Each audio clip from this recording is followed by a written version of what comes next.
The Arizona desert held no mercy for those who wandered its vast emptiness.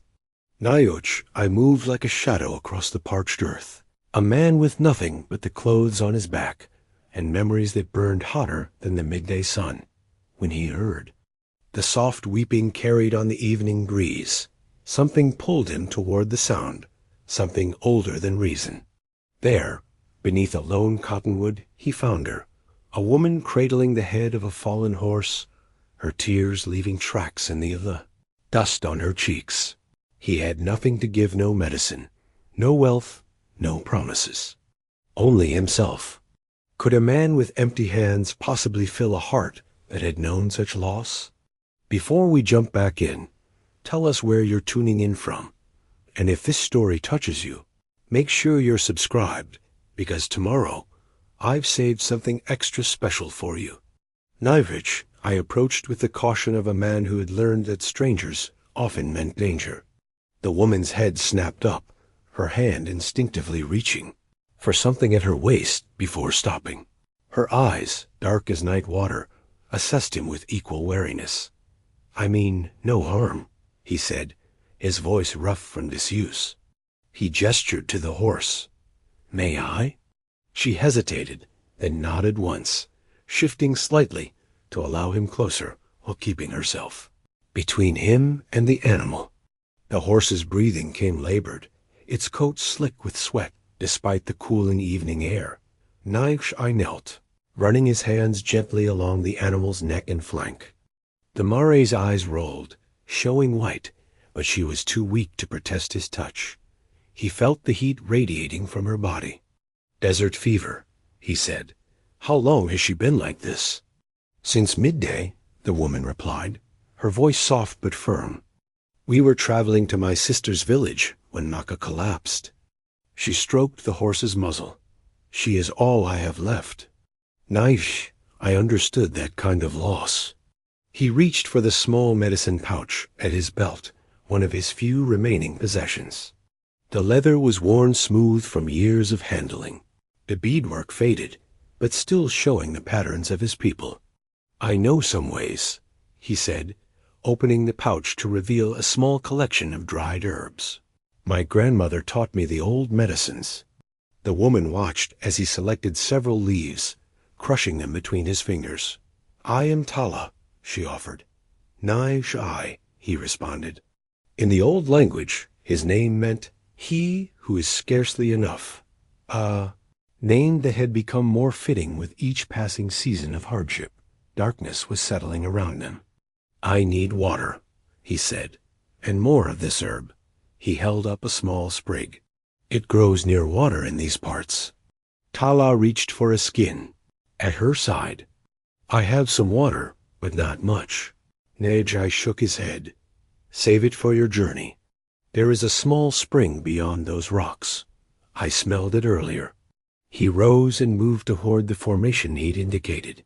After a moment's consideration, Tala followed, though she glanced back repeatedly at her horse. "She will not move for now," Níłch'i assured her. The spring was little more than a seep between rocks, but the soil around it was damp enough to host the plants he sought. He worked methodically, gathering what he needed while teaching Tala which leaves to look for. "My mother was a medicine woman," she said as they worked, "before the soldiers came." She didn't elaborate, and Níłch'i, I didn't ask. Some stories were too heavy to share with strangers. They returned to Maka with their harvest and the water pouch nearly full. Níłch'i showed Tala how to prepare a poultice, mixing the herbs with a pinch of clay from the stream. "We must cool her body," he explained, applying the mixture to the horse's chest and neck, "and get water into her." As the night deepened around them, they worked together, Tala singing softly a healing song that Níłch'i recognized from his childhood. Different words, but the same melody his grandmother had sung over him when fever had nearly claimed him as a boy.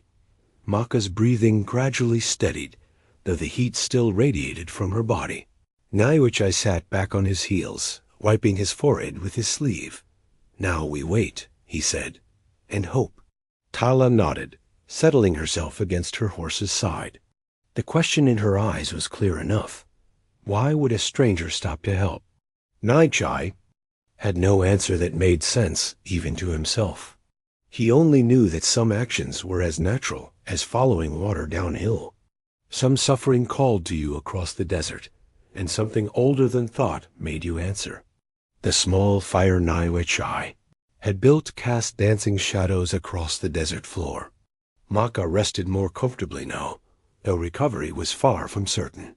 The night had settled into that deep quiet that comes when even the wind decides to sleep. Tala reached into her small bundle of possessions and withdrew a silver comb. The firelight caught its surface, revealing intricate engravings of birds.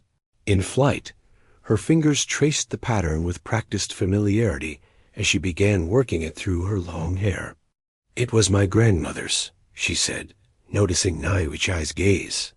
"The only thing I managed to take when the blue coats came." Níłch'i nodded.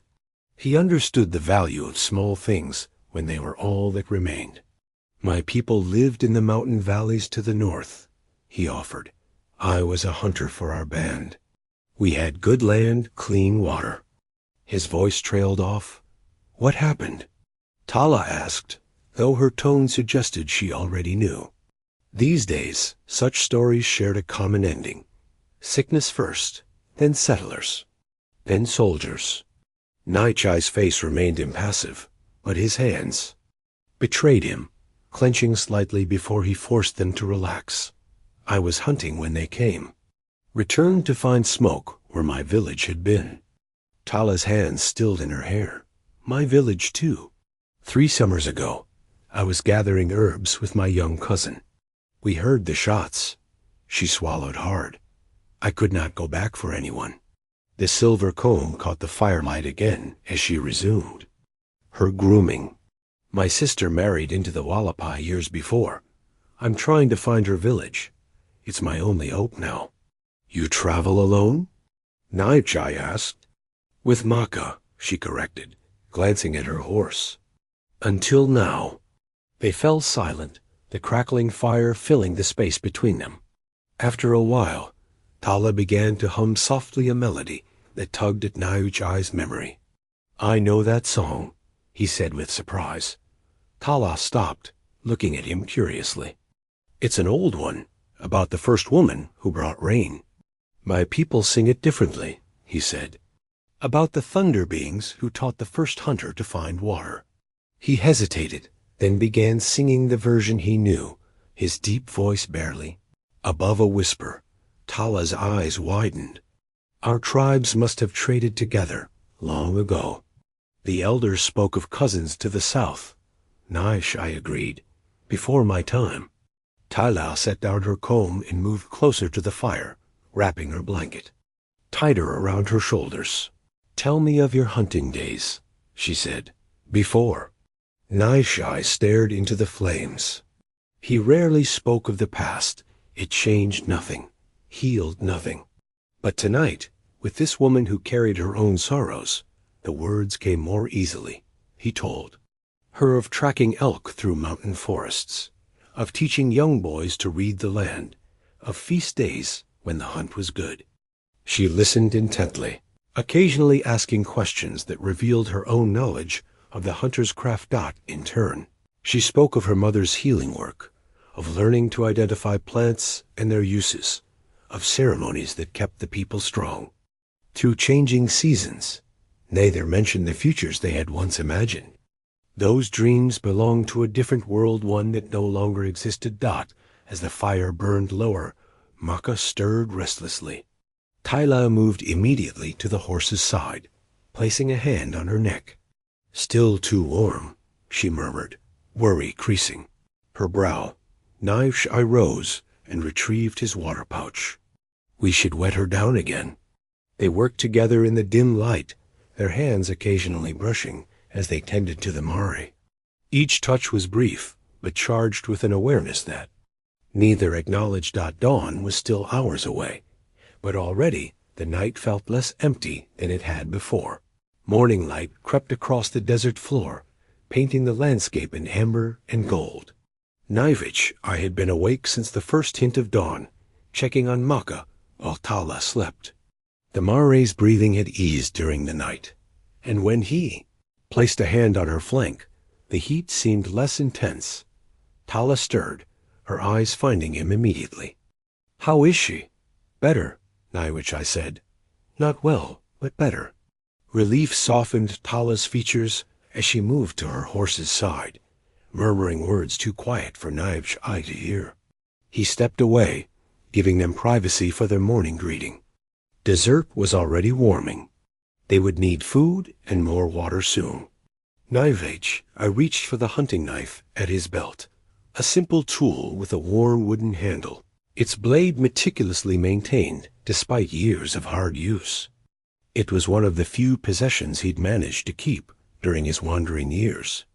"I will find food," he said, turning back to Tala. "Your horse should not be moved today." She looked up, studying him with that direct gaze that seemed to see more than he offered. "You're coming back?" The question hung between them. They were strangers still, bound only by chance and a night of shared stories. "Yes," he said simply, "I will return." He moved with practiced silence across the desert terrain, reading the subtle signs that others might miss: a disturbed patch of sand, droppings not yet dried by the sun, the particular way a bush had been. Browsed. His father had taught him to hunt before he could properly string a bow, lessons that had served him well after everything else was lost. 2 hours later, he returned with a desert hare and a handful of wild onions. Tala had been busy in his absence, creating a better shelter from branches, and her blanket to shield Maka from the strengthening sun. She watched with interest as Níłch'i prepared the hare, his movements efficient and practiced. Before beginning, he whispered the old hunter's prayer of thanks, asking the animal's spirit for forgiveness. "My father said the same words," Tala remarked, "though it has been many years since I heard them." Níłch'i nodded, but didn't respond. Some traditions remained sacred even when everything else was stripped away. They ate in companionable silence, the simple meal tasting better than anything Níłch'i had enjoyed in weeks. When they finished, he used the bones to make a broth. For Maka, coaxing the weakened animal to drink. "You know horses well," Tala observed. "My people were horse people before they lost their herds, their lands, their way of living." He didn't need to explain the before to her. Everyone had a before. The day stretched long under the merciless sun. Níłch'i, I improved their shelter, fashioning a sturdier structure that would protect them through another night. Tala prepared more medicine for Maka, applying fresh poultices to draw out the fever dot by mid-afternoon. The horse was attempting to stand, though her legs trembled with the effort. Tala supported her weight, tears of relief shining in her eyes. "She's fighting," Níłch'i said. "Yes," Tala stroked the Mare's neck, "like all of us." As evening approached, they gathered at the small fire Níłch'i had built. The temperature would drop quickly once the sun disappeared. Maka rested more comfortably now, occasionally nickering softly when Tala spoke to her. "Another day of rest," Níłch'i advised. "The water here is good enough to stay." Tala nodded, her eyes meeting his across the flames. Something unspoken passed between them, acknowledgement that their temporary alliance had shifted, become something neither had anticipated. "Tell me about the stars your people follow," she said, breaking the silence. "Are they the same as mine?" Midday brought heat that shimmered off the desert floor, forcing them to retreat to the shelter. The space was not built for two, and they sat closer than either might have chosen otherwise, shoulders nearly touching as they watched Maka breathe steadily under the shade. "She needs more water," Níłch'i said, eyeing the nearly empty water pouch. "The spring is too small to drink directly." He searched the area around their camp, returning with reddish clay from the stream. With practiced hands, he began to shape a shallow basin, his fingers working the material with surprising delicacy for such large hands. Tala watched him work. My grandfather made vessels like that. He said the clay remembers the water it once held. Níłch'i, I nodded. My mother's people believe the same. This desert clay is good. It keeps water cool. His thumb smoothed the rim of the basin. It needs to dry before we use it. Let me help, Tala said, moving beside him. She took a handful of clay, working it between her palms. My hands remember this, though it has been many seasons. Together they shaped a second, smaller vessel. Their fingers occasionally brushed, leaving smudges of clay on each other's skin. Neither mentioned it. Tell me more about treating horses, Tala said as they worked.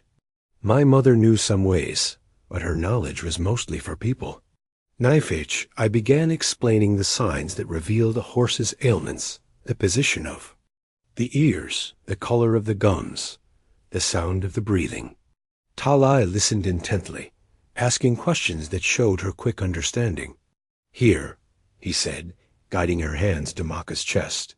Feel how the heat is less now, but still present. Tomorrow we make a tea from this plant. He showed her a sprig of desert sage. It clears the breathing. We use that for chest sickness too, Tala said, but prepared differently. She described her mother's method for extracting the plant's essence. That would be better, Níłch'i acknowledged, but I have no proper vessel for boiling. Tala considered this problem. Perhaps we could heat stones in the fire, then place them in water with the herbs. Níłch'i, I looked at her with new appreciation. Yes, that would work. They set about gathering suitable stones while the clay basins dried in the sun. The shared task established a rhythm between them, each anticipating the other's movements with growing ease.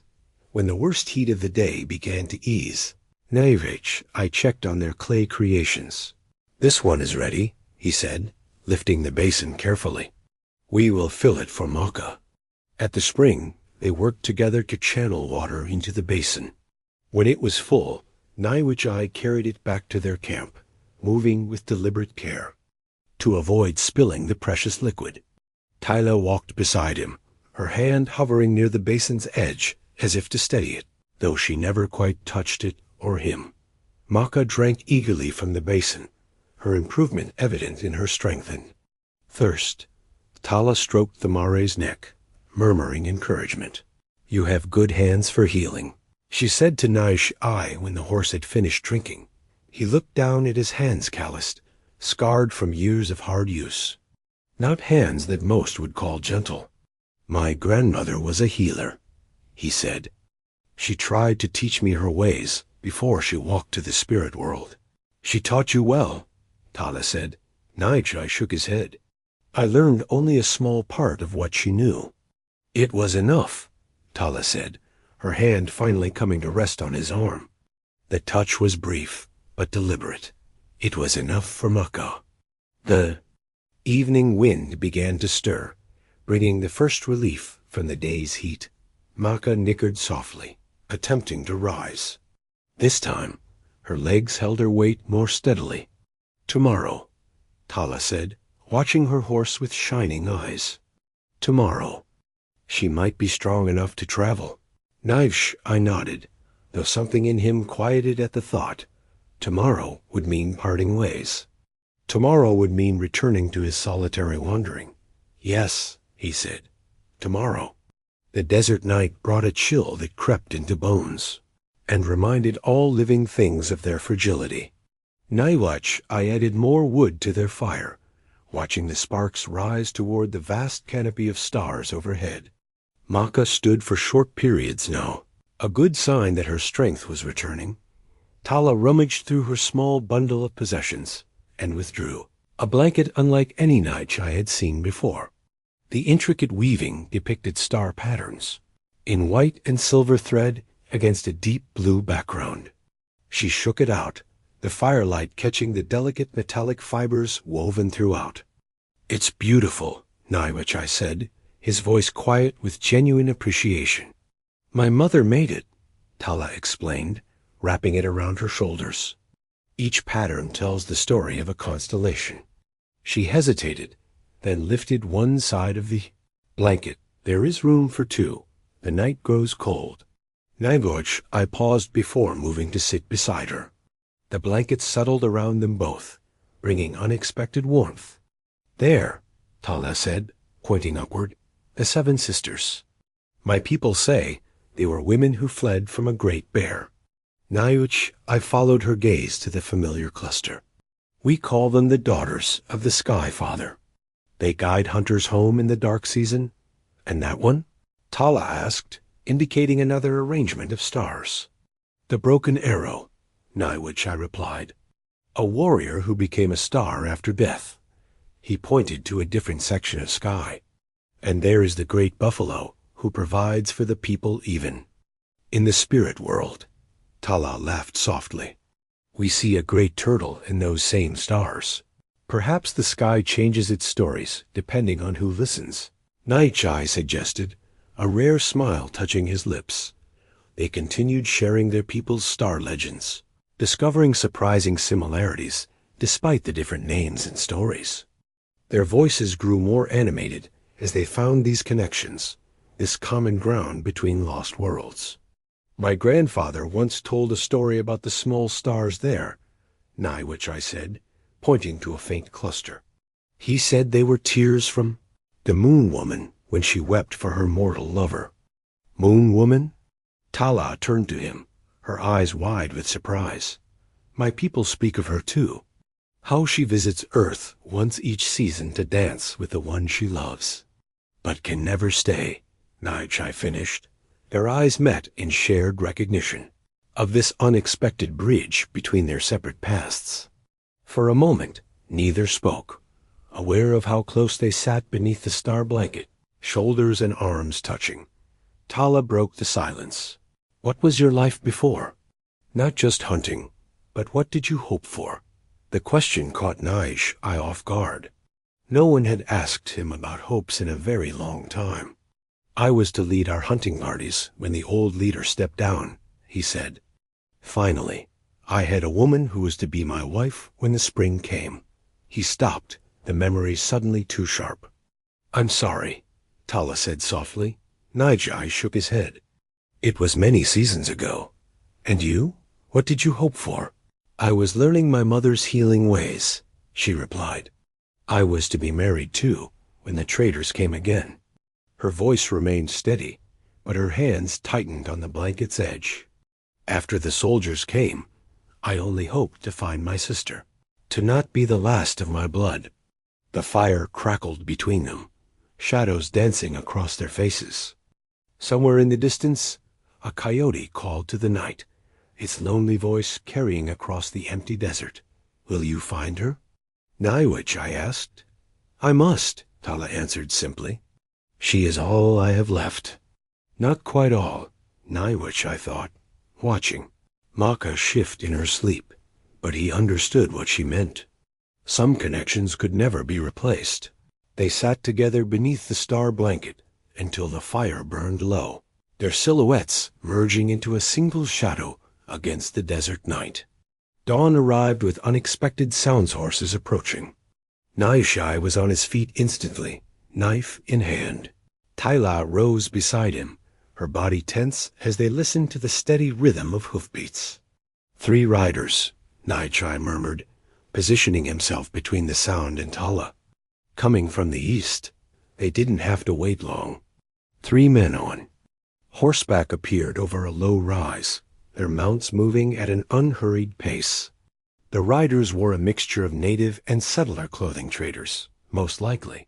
The lead horse carried an ornate saddle decorated with silver cuncos and intricate leatherwork, marking its rider as a man of some means. Níłch'i kept his knife visible but lowered. Traders weren't usually dangerous, but these were uncertain. Times, the lead rider raised his hand in greeting, then spoke in Spanish. When neither Níłch'i nor Tala responded, he switched to broken Apache, then to English. Good morning, friends, he called. We mean no trouble. Níłch'i nodded, but didn't relax his stance. What brings you here? Trading route, the man replied, gesturing to the packs on their horses. Saw your fire last night. Not many travel this way. His gaze shifted to Maka. Your horse looks unwell. She is recovering, Tala said, her voice calm despite her evident wariness.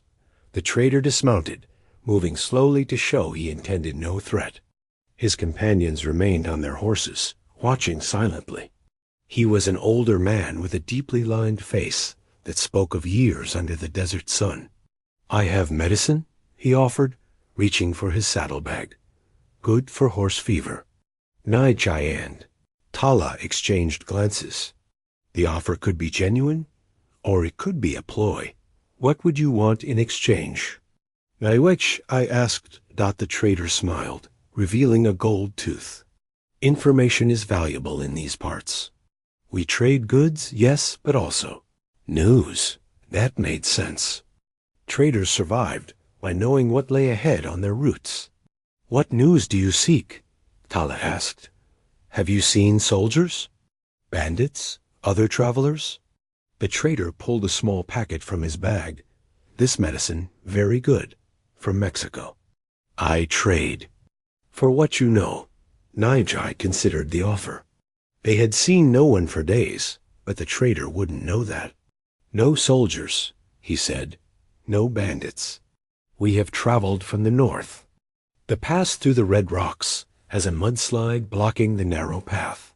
This was true Níłch'i. I had seen the blockage during his wandering. It was valuable information for a trader.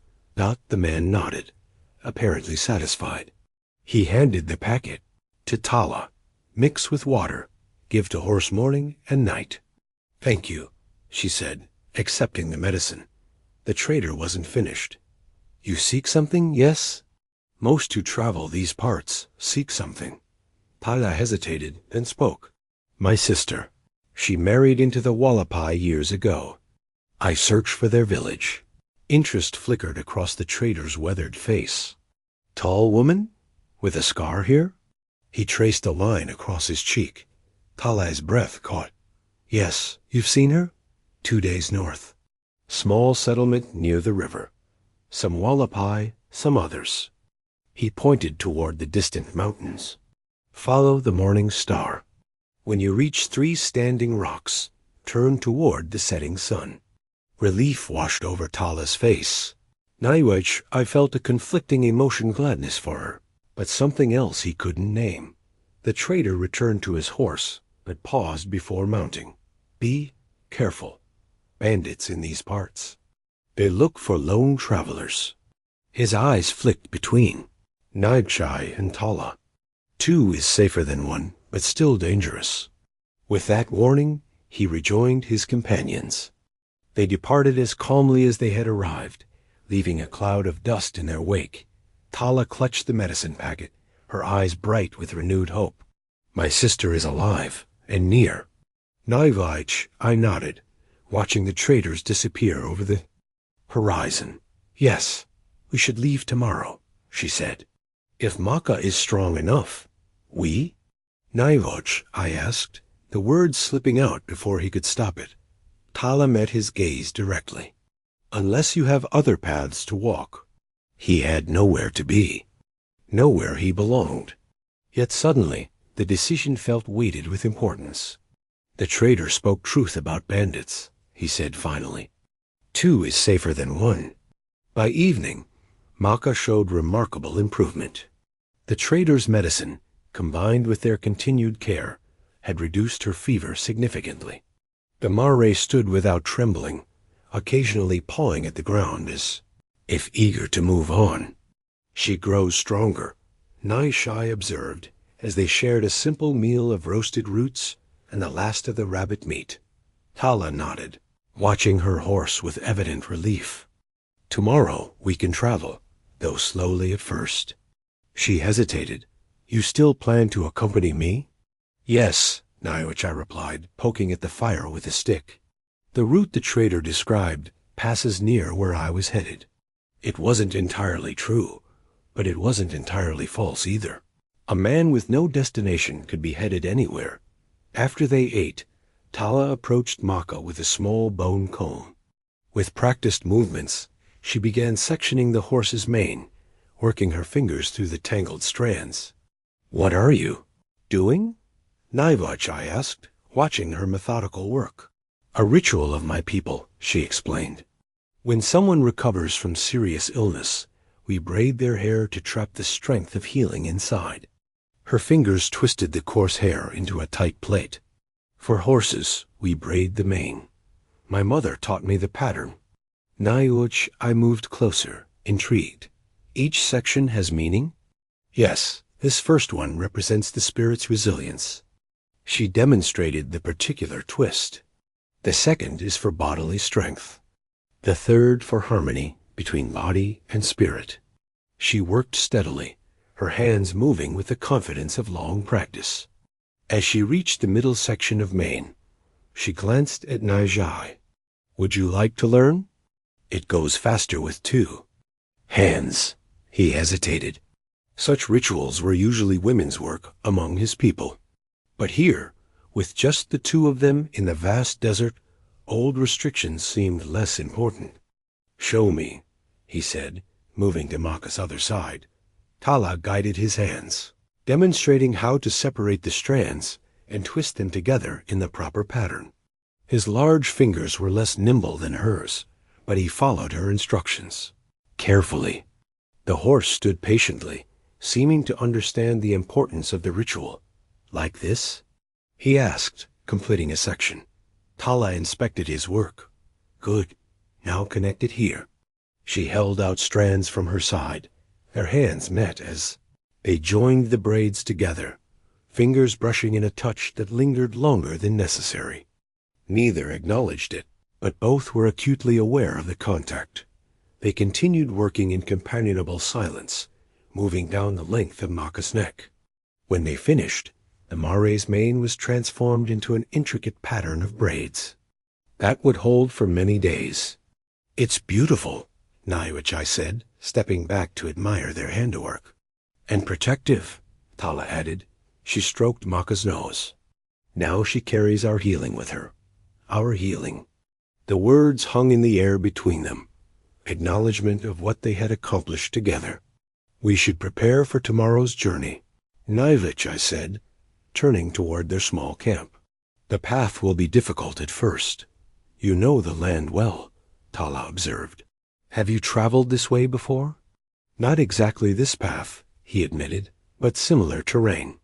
I have been wandering for many seasons." He began gathering their few possessions, organizing them for easy carrying. "The 3 standing rocks the trader mentioned, I have heard of them. They mark the boundary between territories." "Will it be dangerous?" Níłch'i, I considered the question honestly. Any journey has dangers. But I know how to move quietly, how to avoid trouble. "And if trouble finds us anyway?" He met her gaze steadily. "Then we face it." Tala nodded, apparently satisfied with his answer. She joined him in the preparations, their movements falling into an easy rhythm that belied their short acquaintance dot as night deepened around them. They sat beside the fire, each lost in private thoughts about the journey ahead. Tala braided a section of her own hair, her fingers working automatically. "Why are you coming with me?"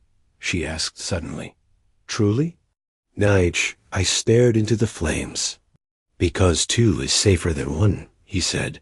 Then, after a long pause, "and because I have walked alone for too many seasons." They departed at first light, when the desert air still held the night's coolness. Maka moved steadily, though Tala walked beside her rather than riding, saving the mare's strength for more difficult terrain ahead. Níłch'i, I led the way, his eyes constantly scanning the horizon. Alert to any sign of movement dot before leaving their camp, he had spent time fashioning a walking stick from a sturdy branch. The wood was smooth from his careful work, its surface inscribed with small protective symbols that his grandfather had taught him marks to ward off danger and guide safe passage. Now he used it to test the ground ahead, mindful of snake holes and loose stones. "The land changes as we move north," he explained as they walked. "More rocks, less sand.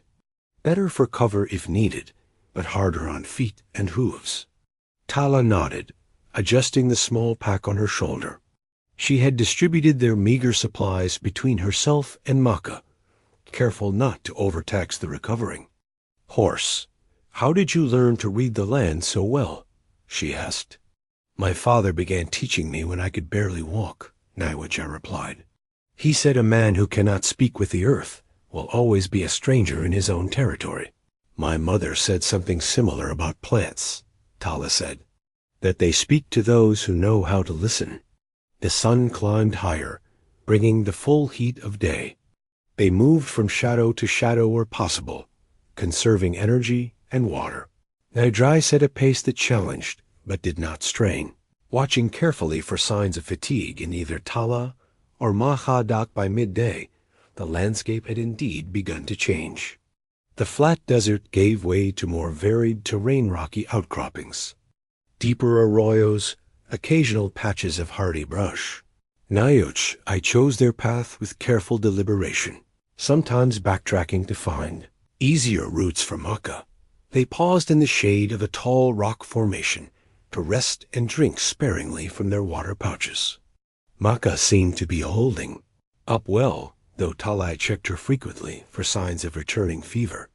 "She is strong," Níłch'i observed. "Like her mistress." Tala smiled slightly at the comparison. "Necessity teaches strength to those who survive." "Yes," he agreed, understanding the truth of her words in his own bones. As they prepared to continue, Níłch'i's attention was caught by marks in the dust nearby, the distinct impression of moccasins, not more than a day old. He crouched, too, examined them more closely, his expression darkening. "Someone has passed here recently," he said, voice low. "Moving north, like us." Tala joined him, studying the tracks. "One person?" "At least 3. He pointed to where the tracks overlapped. "Men, heavily built, not from any tribe I recognize." He stood, scanning the surrounding terrain with new intensity. "We should be more careful." They resumed their journey with heightened vigilance. I led them on a slightly different path, one that would make them less visible from a distance. He moved with the silent grace of a lifelong hunter, teaching Tala through gesture and example how to place her feet to minimize sound, where to walk to leave the least noticeable tracks. Late afternoon brought them to a vantage point overlooking a broad valley. In the far distance, 3 distinctive rock spires thrust upward from the landscape like sentinels. "The standing rocks," Níłch'i said, pointing. "We should reach them by tomorrow evening." Tala shaded her eyes, gazing at the landmark that would guide them to her sister. "So close," she murmured. "Yes, but we must find shelter for tonight first." They located a suitable place as dusk approached, a shallow cave in a rocky hillside, invisible from the valley below, but with good visibility of approaching dangers. Níłch'i insisted they build no fire, sharing instead a cold meal of dried berries and the flatbread Tala had made before their departure. As darkness settled around them, they sat at the cave entrance, voices lowered out of instinctive caution. "Tomorrow, we turn west at the rocks," Tala said, her voice colored with anticipation and uncertainty. And then you find your sister," Níłch'i finished when she fell silent. What remained unspoken was what would happen after. Their journey together had a clear destination. What lay beyond that point remained undefined. Dawn revealed tracks outside their shelter-fresh impressions in the soft earth, not 20 paces from where they had slept. Níłch'i studied them with grim concentration, his hand resting on his knife. "The same men," he confirmed. They passed in the night. Tala joined him, Maka's reins clutched tightly in her hand. "Did they know we were here?" "I don't think so," Níłch'i replied, though his tone lacked certainty. Their path was purposeful, not searching. He pointed to the straight line of tracks. "But they travel in the same direction we must go." As they prepared to leave, Níłch'i found something half buried in the dust nearby, a broken arrow. Its shaft snapped cleanly, the feathered end thrust deliberately into the ground. He pulled it free, examining the distinctive markings on the fletching. "A warning sign," he said, showing it to Tala. "From one group to another. It means enemies ahead." "Who left it?" Tala asked, unease evident in her voice. "Impossible to know, but it wasn't here yesterday evening." He tucked the broken arrow into his belt. "We must be even more cautious now." They altered their route, Níłch'i leading them along higher ground where the rocky terrain would mask their passage. Progress was slower, the path more demanding, but they remained hidden from any watchers in the valley below. "What do you think they seek?" Tala asked as they navigated a particularly steep section, her hand on Maka's neck to steady the mare. "Could be many things," Níłch'i replied. "Bandits looking for travelers to rob, scouts from a hostile band, hunters." He paused. "Or those who hunt people." Tala's expression tightened. They both knew they were men who captured native people to sell as laborers in distant territories. A fate perhaps worse than death thought by midday. The sun beat down mercilessly, reflecting off the rocks and multiplying the heat. They found a narrow crevice that offered shade and a moment's rest. Maka was holding up well, but the difficult terrain was taking its toll on all of them. As Tala saw to the horse, "I climbed to a higher vantage point to survey their surroundings." He returned quickly, his movements urgent but controlled. "Smoke," he said. "A camp near the standing rocks. Several fires." Tala's eyes widened. "How many people?" "Impossible to tell from this distance, but more than a small hunting party." He sat beside her, drawing a rough map in the dirt with his finger. "We are here. The standing rocks are here. The camp is between us and where we need to go. Could we go around?" "Yes, but it would add days to our journey. And we have limited water." He studied the crude map, considering their options. "There is another way, but it's dangerous. A narrow pass through those cliffs." He indicated a jagged line of darker stone to their east. "Few know of it. My father showed me once, many years ago. Could they be my sister's people?"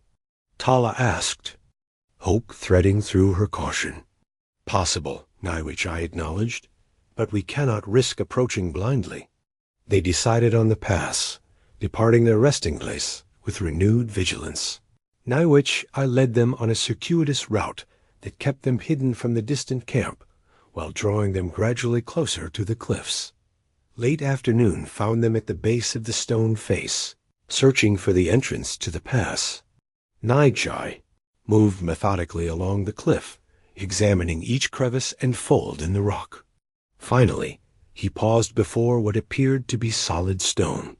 "Here," he said, slipping sideways into a nearly invisible gap. Tala followed, leading Maka carefully. The passage was so narrow that the horse's sides brushed against rock on both sides, but she moved forward willingly, trusting her mistress's guidance. Inside, the temperature dropped immediately, the air cool and damp in the perpetual shadow. The passage twisted and turned, sometimes widening enough for them to walk side by side, other times forcing them into single file. "How did you remember this place?" Tala asked, her voice hushed in the enclosed space. "Some paths mark themselves. On your memory," Níłch'i replied simply, "like scars on skin." They had traveled perhaps half the length of the pass when Níłch'i suddenly stopped, raising his hand for silence. In the distance, echoing faintly against the stone walls, came the unmistakable sound of voices. Níłch'i moved with swift silence, drawing Tala and Maka into a shadowed recess in the canyon wall. His hand rested on Tala's arm in a gesture that spoke clearly, absolute stillness. He placed his other hand gently on Maka's muzzle, quieting any sound the horse might make. The voices grew louder, echoing oddly against the stone walls. Two men, perhaps three, speaking a mix of Spanish and a native tongue Níłch'i, I didn't recognize. Their footsteps scraped against the rocky ground, approaching steadily. Tala pressed herself against the cool stone, her breath shallow. Maka remained remarkably still, as if sensing the danger. Long minutes passed as they waited, hidden in the shadows while the strangers moved through the narrow passage. Finally, the voices faded, continuing in the direction from which Níłch'i, I, and Tala had come. Only when silence had reigned for several minutes did Níłch'i relax his vigilant posture. "They're gone," he whispered. "But we should move quickly. They may have others behind them." They continued deeper into the pass, which began to descend. Steeply, the path narrowed further until Maka could barely squeeze through. Just as Tala started to wonder if they had made a terrible mistake, the passage opened abruptly into a small, enclosed canyon. The space was perhaps 50 paces across, ringed by high walls that admitted only a slice of sky overhead. A small spring bubbled from the rock face, creating a tiny pool of clear water. Most surprising of all was the far wall, which was covered with ancient paintings figures of men and animals, spirals and handprints in red and white ochre. "What is this place?" Tala asked, her voice hushed with wonder. "A sacred site," Níłch'i replied. "My father called it the Speaking Stones." They approached the painted wall, drawn by the vibrant images that had survived countless seasons. Tala reached out, her fingers hovering just above the surface without touching. "These were made by the Ancient Ones," she said. "My grandmother spoke of such places." Níłch'i nodded. "Many tribes have known this canyon. It has been a shelter in times of danger for generations." As they studied the paintings more closely, Tala gasped softly. "Look," she said, pointing to one section. The image showed two figures, clearly a man and woman, walking beside an animal that appeared to be a horse. Behind them stretched a winding path marked with symbols for danger. Ahead of them were 3 vertical lines that could easily represent the standing rocks they sought. "It's us," Tala whispered, wonder and unease mingling in her voice. "Our journey." Níłch'i studied the image, his expression unreadable. "The Ancient Ones saw many paths," he said finally. "Perhaps they painted what they knew would come to pass." A sudden gust of wind whistled through the canyon, stirring dust into tiny whirlwinds. Maka nickered nervously, pawing at the ground. "We should rest here," Níłch'i decided. "Water the horse. Continue when first light reaches the canyon." The decision was practical. The pass ahead would be dangerous to navigate in fading light, but both felt the weight of discovery in this hidden place. As they made a simple camp near the spring, neither strayed far from the other, some unnamed emotion binding them closer in the presence of the ancient paintings. Night fell swiftly in the sheltered canyon, darkness pooling in the corners, while the narrow strip of sky above remained faintly luminous. They shared the last of their journey bread in near silence, each lost in private thoughts. "Do you believe in signs?" Tala asked finally, her voice barely above a whisper. "Níłch'i," I considered the question with the seriousness it deserved. "I believe the world speaks to those willing to listen," he said. "Sometimes in ways we understand only later. My mother could read signs in plants, in clouds, in how birds flew." Tala's gaze returned to the painted figures on the wall. She would say this was no accident, finding ourselves here, seeing this. "And what would you say?" Níłch'i asked. Their eyes met in the deepening darkness, something unspoken passing between them. Tala reached for his hand, her fingers cool against his palm.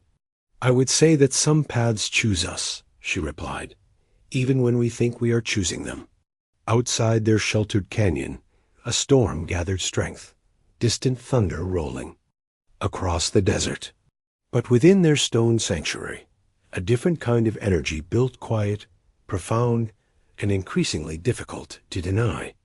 Morning came slowly to the sheltered canyon, sunlight creeping down the eastern wall until it finally touched the ancient paintings, bringing the ochre figures to vivid life. The storm had passed in the night, leaving the air unusually clear and sweet. Níłch'i woke first, as was his habit. He moved quietly to check on Maka before scouting the continuation of the pass that would lead them out of the canyon. When he returned, Tala was awake, combing her hair with her fingers as she gazed at the painted wall. "The way ahead is clear," he reported. "The pass continues for perhaps half a day's journey before opening to the valley beyond." Tala nodded, securing her hair with practiced movements. As she reached for her small bundle of possessions, something white caught her eye, a feather resting on a stone where nothing had been the night before. She picked it up carefully, turning it in the morning light.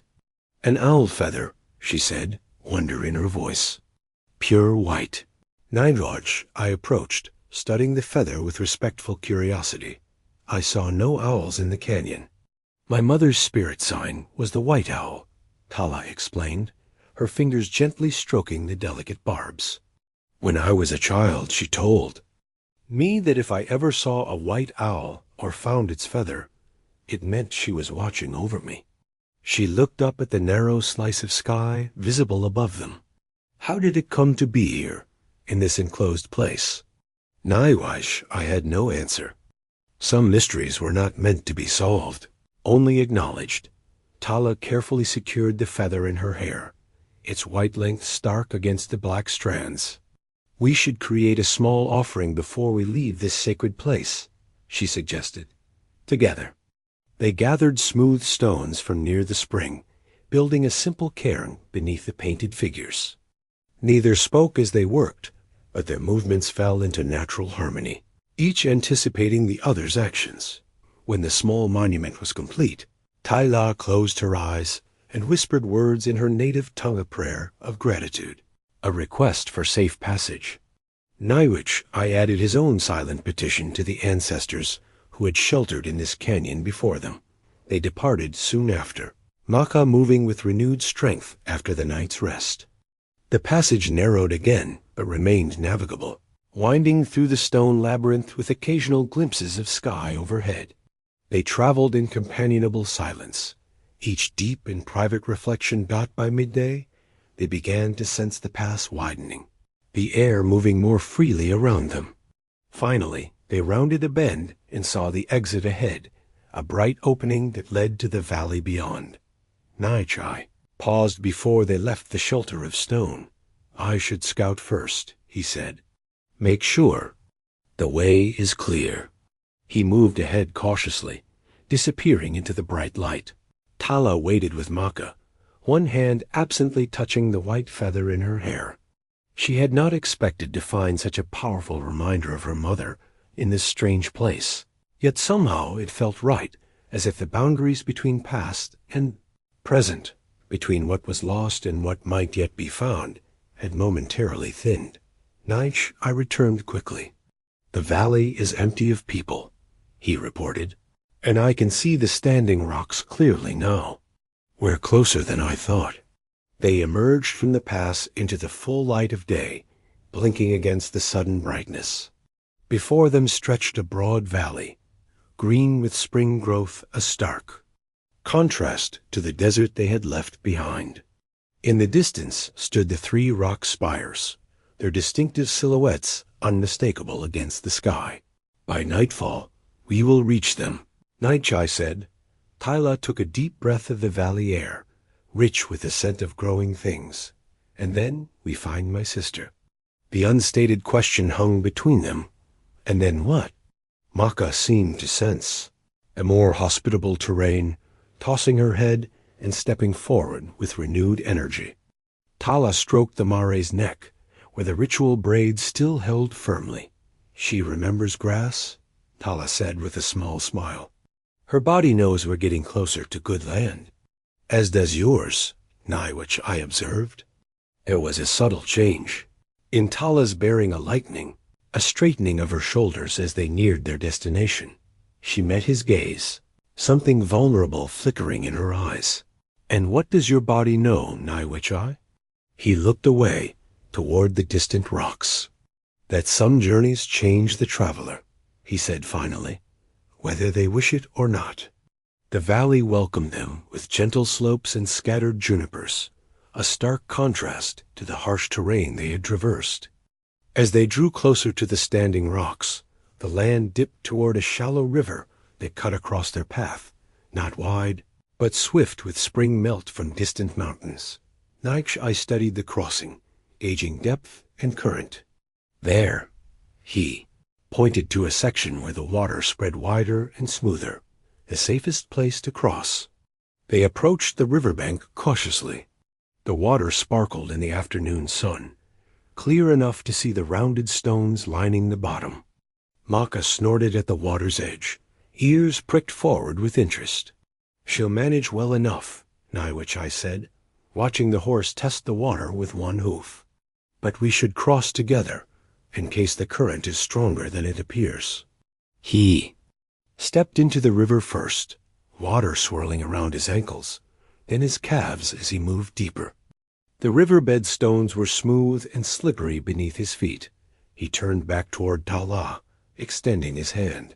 "Step where I step," he advised. "The stones are treacherous." Tala took his hand, her grip firm as she led Maka into the water. The horse followed willingly, seeming to enjoy the cool flow against her legs after their long journey.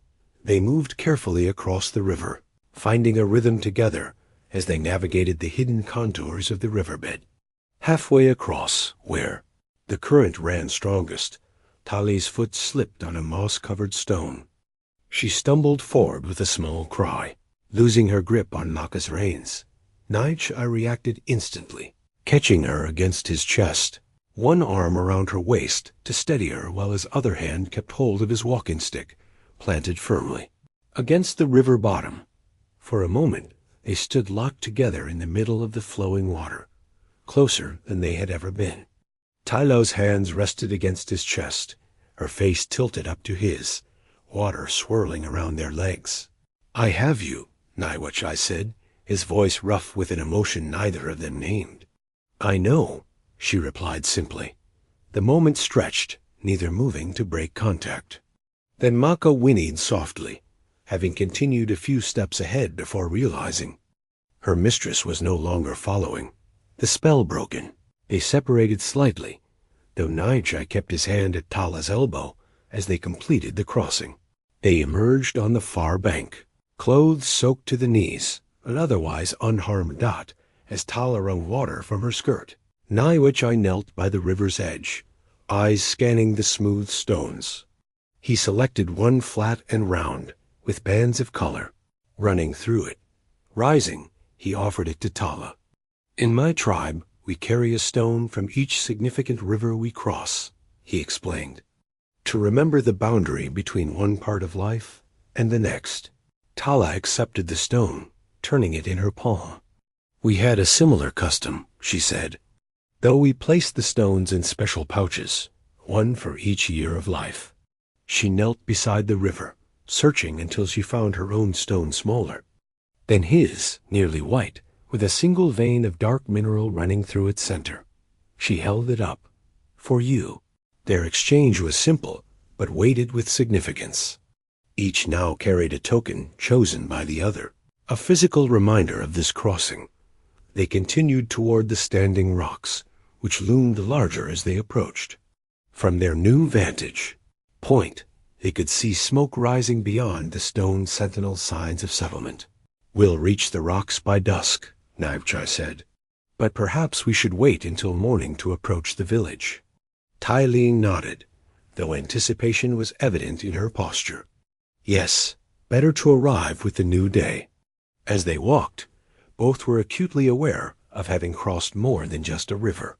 The water had marked a boundary. Behind them lay the shared journey that had bound them together through danger and discovery. Ahead lay Tala's destination, the purpose that had driven her forward, and the inevitable question of what would follow.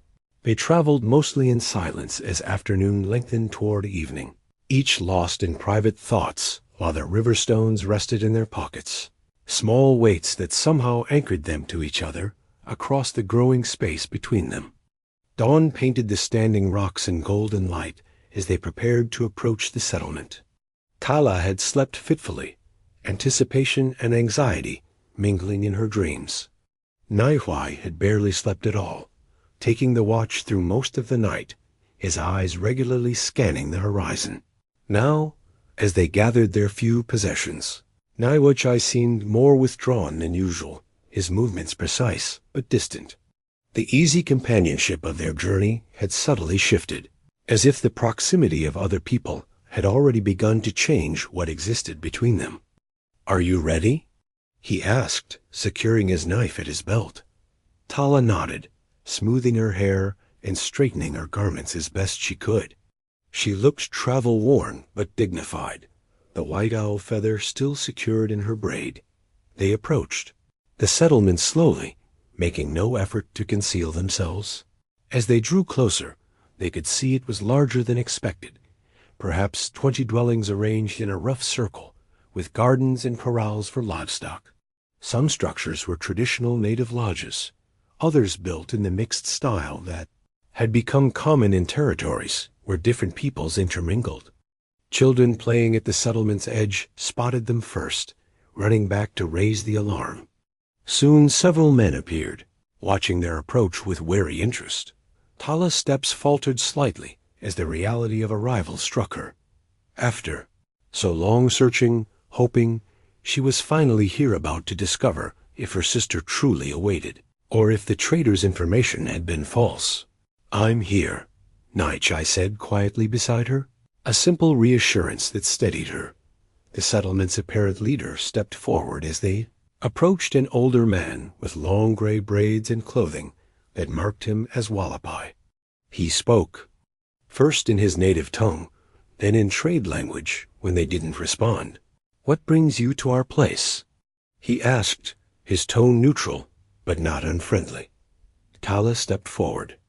"I seek my sister," she replied in the trade language, "Kiona of the river people. I was told she lives among you."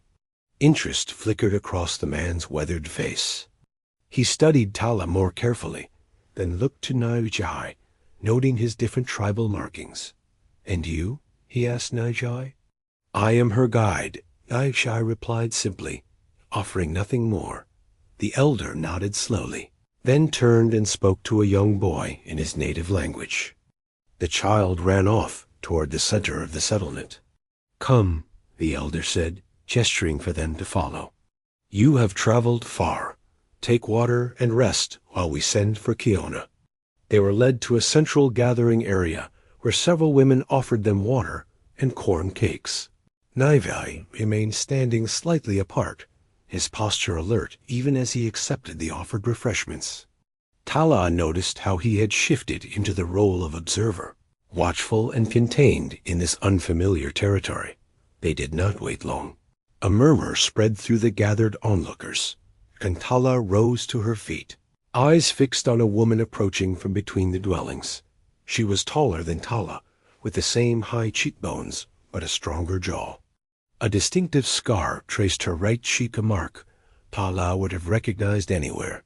Most telling of all was the beaded necklace she wore, the intricate pattern unmistakable as their mother's work. "Kiona," Tala whispered, her voice catching.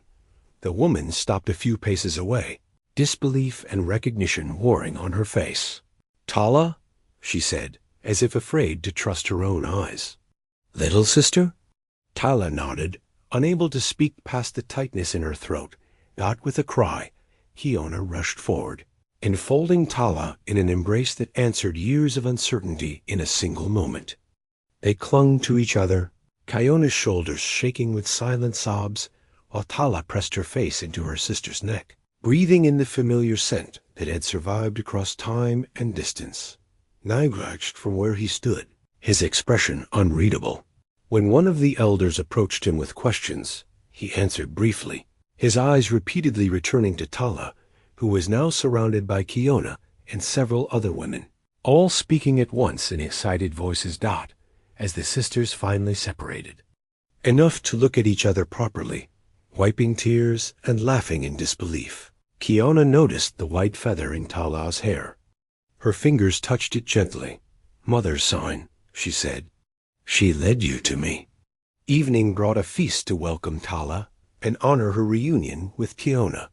The settlement's central fire blazed high, casting warm light on the gathered community. Tala sat beside her sister, still hardly believing they were together after so many years of separation.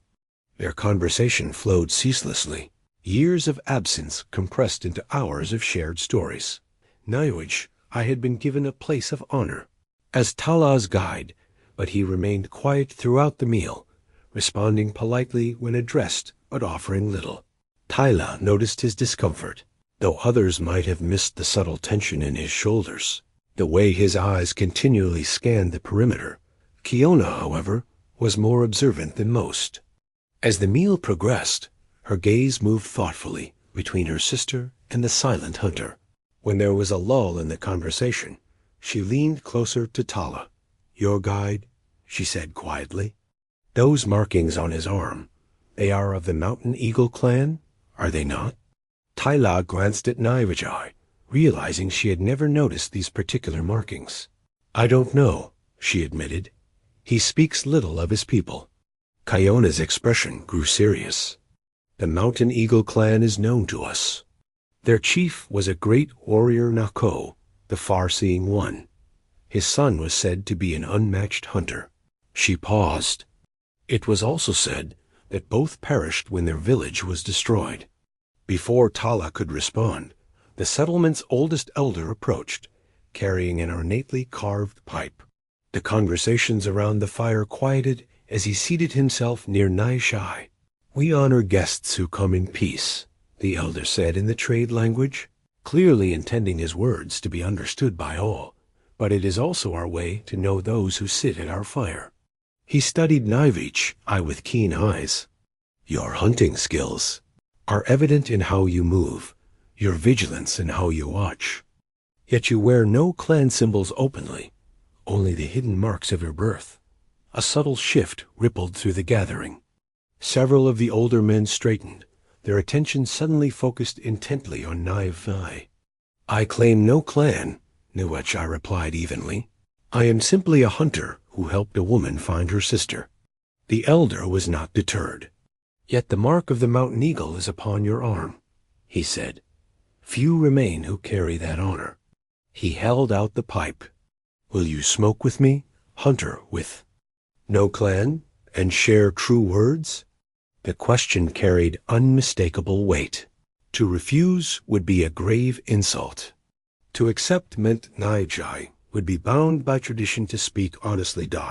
After a long moment, Níłch'i inclined his head in acceptance. The ritual smoking began, each man taking the pipe in turn, exhaling fragrant smoke toward the four directions before speaking.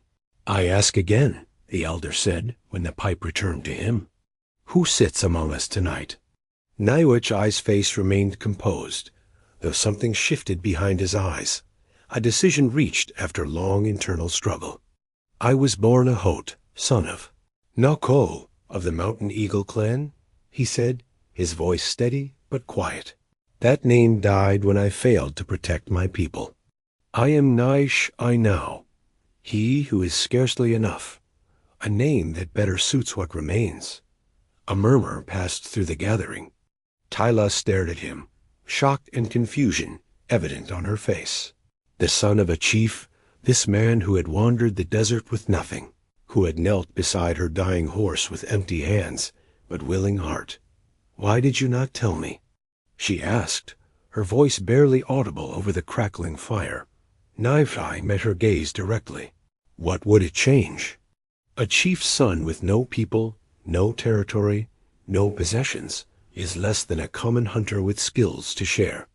I gave you what I had knowledge of the desert, protection on the journey. My father's name would have added nothing of value. The elder placed a hand on Níłch'i's shoulder. Yet names have power, son of Níłch'i. Some call you the last of your clan, but perhaps you are instead the first of what will be again. Tala's expression hardened, hurt evident in the set of her jaw. Without another word, She rose and walked away from the fire, disappearing into the darkness beyond the circle of light.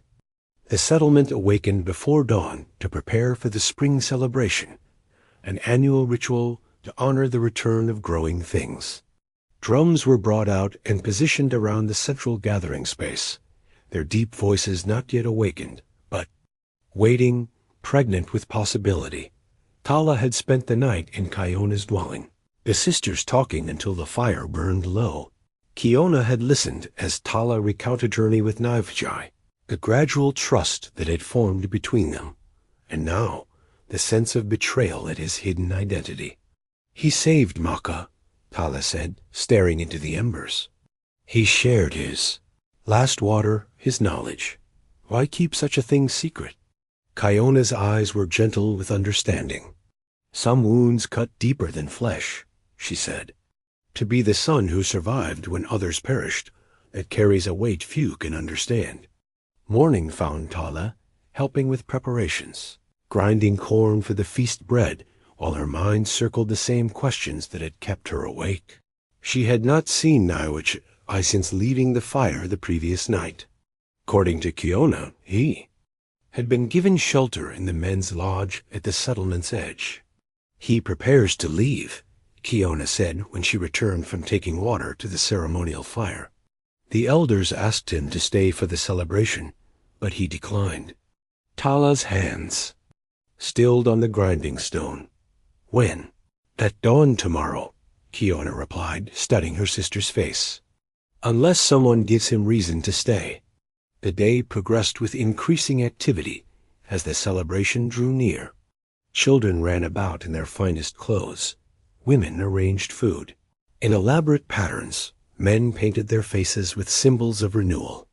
Through it all, Tala moved as if in a dream, her body present but her thoughts elsewhere. Late afternoon brought the beginning of the ceremony. The drums awakened, their deep voices calling the community together. Dancers in ceremonial dress performed the ancient steps that honored earth and sky, the cycle of seasons, the relationship between people and land. Tala stood with Kiona at the edge of the gathering. Despite searching the faces around the circle, she had not seen Níłch'i among them. "He is there," Kiona said quietly, nodding toward a solitary figure standing beyond the dancers, half hidden in the lengthening shadows, watching, but apart. The drumming intensified as the sun began its descent. The community elder stepped forward, raising his arms to invite everyone to join the circle dance, a simple, repetitive pattern that symbolized unity and connection. "Go to him," Kiona urged, giving Tala a gentle push. Some silences can only be broken by action. Heart pounding in time with the drums, Tala moved away from the circle, walking deliberately toward where Níłch'i stood. His eyes tracked her approach, his expression guarded, but unable to hide the flicker of hope as she drew near. "You're leaving," she said, her voice barely audible above the drums. "Yes," he replied. "My purpose here is complete." "You are safe with your people?" "My sister's people," Tala corrected. "Not mine." Níłch'i looked away. "You have found your blood kin." "That was our goal." "Our goal," Tala repeated. "Yet you journey alone tomorrow." "It is better that way." "For whom?" She challenged, stepping closer. "What is it you fear, Ahot, son of Nako?" He flinched at the name. "That man died with his clan." "Yet here you stand," Tala said, her voice strengthening. "The night we met, I asked what a man with empty hands could offer. Now I understand what you could not say, that you carry the legacy of your people, their stories, their ways. That is no small thing." "A legacy with no future," Níłch'i replied bitterly. "What can I offer you or anyone? A name that lives only in memory? A bloodline that ends with me?" The drums reached a crescendo, their rhythm insistent and alive.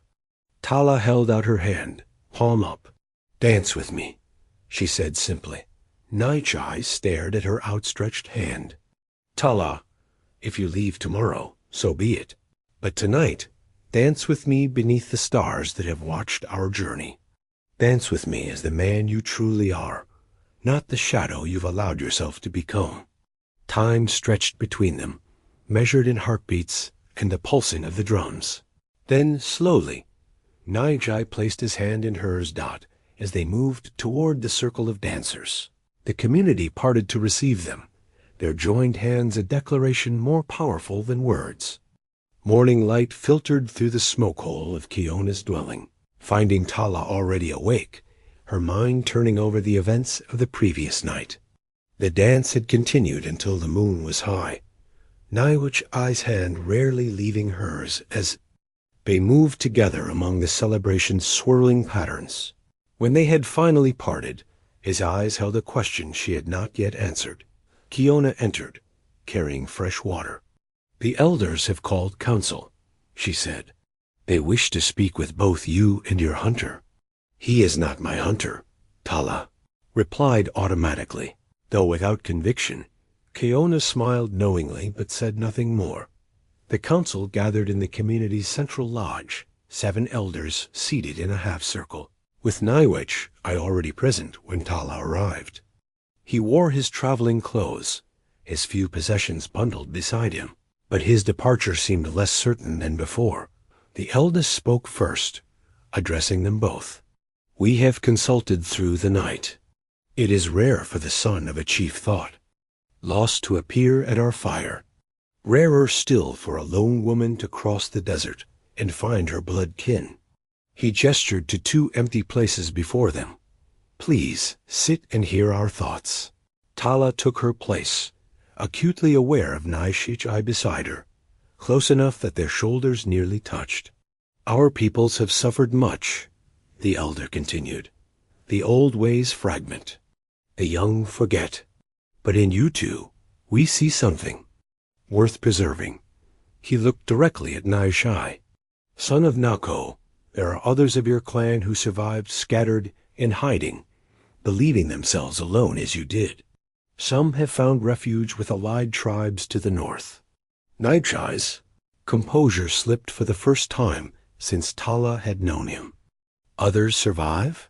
he asked, his voice rough with suppressed emotion. "Few, but yes," the elder confirmed. "We have sent messengers each season, gathering those who remain. Not all bloodlines are lost." Hope and disbelief warred on Níłch'i's face.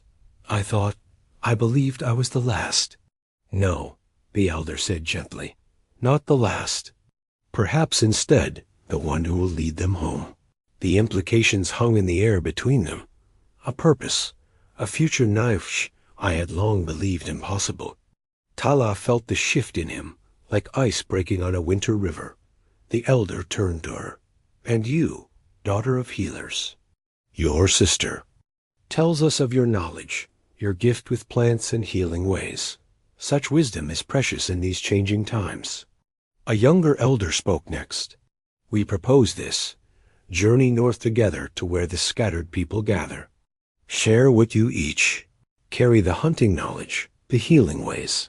Help rebuild what was thought lost." Níłch'i and Tala exchanged glances, neither speaking yet, the possibility still too new to grasp fully. After the council, they walked together to the settlement's edge, where Maka grazed contentedly, in a small corral. The Mare's recovery was complete, her coat gleaming in the morning sun. "Will you go north?" Tala asked finally, breaking their silence. "I must," Níłch'i replied. "If others of my clan survive, ... He left the sentence unfinished, but its meaning was clear. "Of course," she said, looking away toward the distant hills. I studied her profile, the proud line of her jaw, the white feather still woven into her braid. "The elder spoke of journeying together," he said carefully. "But you have found your sister, your place. I would not ask you to leave what you have only just reclaimed." Tala turned to face him fully. "And if I chose to go? Then the path would be less lonely," he answered simply. He reached into his pouch and withdrew something, a small wooden carving of a horse. Maka's likeness rendered with surprising delicacy. He had worked on it secretly during their evenings. At the settlement, using his hunting knife to shape the soft pine wood.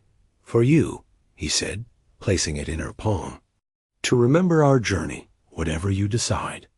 Tala's fingers closed around the carving, its edges smooth against her skin. Our journey, she repeated softly. Perhaps it is not finished yet. Níłch'i's eyes' expression opened, the guardedness that had been his constant companion falling away. What are you saying, Tala?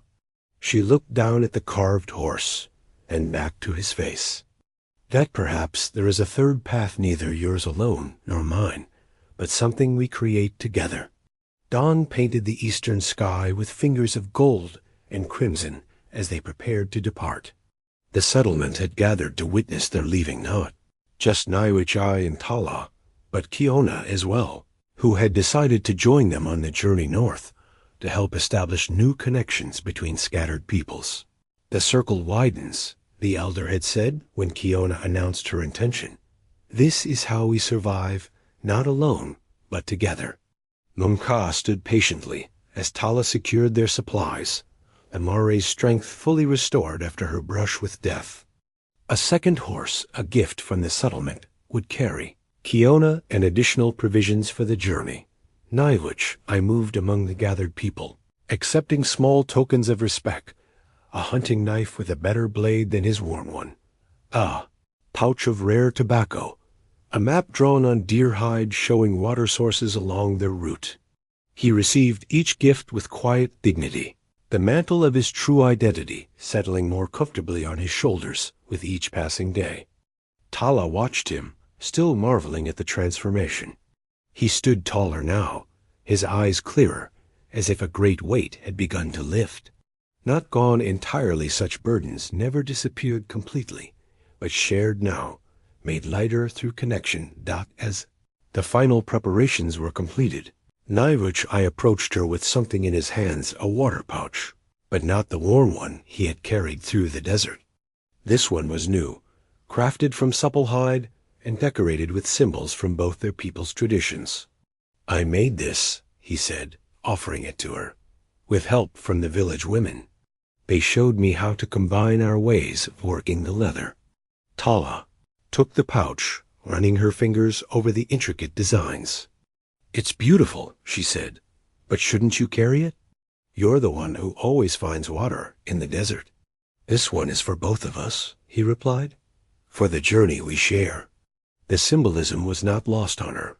She met his gaze, finding in it the same quiet certainty she felt growing within herself. The elder approached to offer a final blessing, his weathered hands raised toward the brightening sky. May the ancestors guide your steps, he intoned. May you find those who are lost, and in finding them, discover yourselves more fully. With these words still hanging in the morning air, they mounted their horses, Tala and Níłch'i, I on Maka, Kiona on her own mount. The shared water pouch hung between them, within reach of both. As they rode away from the settlement, Tala glanced back once at the place that might have been her ending, but had instead become a beginning. Then she turned her face toward the horizon, where distant mountains beckoned with possibilities neither of them could have imagined when they first met beneath the cottonwood tree. What will you call yourself now? She asked Níłch'i as the settlement receded behind them. Will you reclaim your birth name? He considered this as they rode, the steady rhythm of Maka's hooves marking time beneath them. Ahot was a boy who knew nothing of loss, he said finally. Níłch'i was a man who knew nothing but loss. Perhaps I need a new name for who I am becoming. And what would that be? Tala asked. His hand found hers where it rested on Maka's mane. In my father's language, there is a word, Hanavi. It means strong deer. Hanavi, Tala repeated, testing the sound. It suits you. They crested a small rise, the path ahead, unfolding before them, winding through valleys and across streams, challenging but navigable. Maka's ears pricked forward, as if sensing their shared purpose. her stride strengthening with each step toward the northern horizon. The sun now fully risen cast their shadows on the earth. Two figures merged into one, moving forward together. Behind them lay the desert where they had found each other. Before them stretched a future neither could fully envision, but both had chosen to seek. "Look," Tala said, pointing to a pair of eagles circling high above the distant peaks. "The sky offers its blessing." Níłch'i now Hanavi watched the great birds soaring on invisible currents, free and powerful against the endless blue. "Yes," he agreed, his arm tightening slightly around her waist. "The journey has only just begun."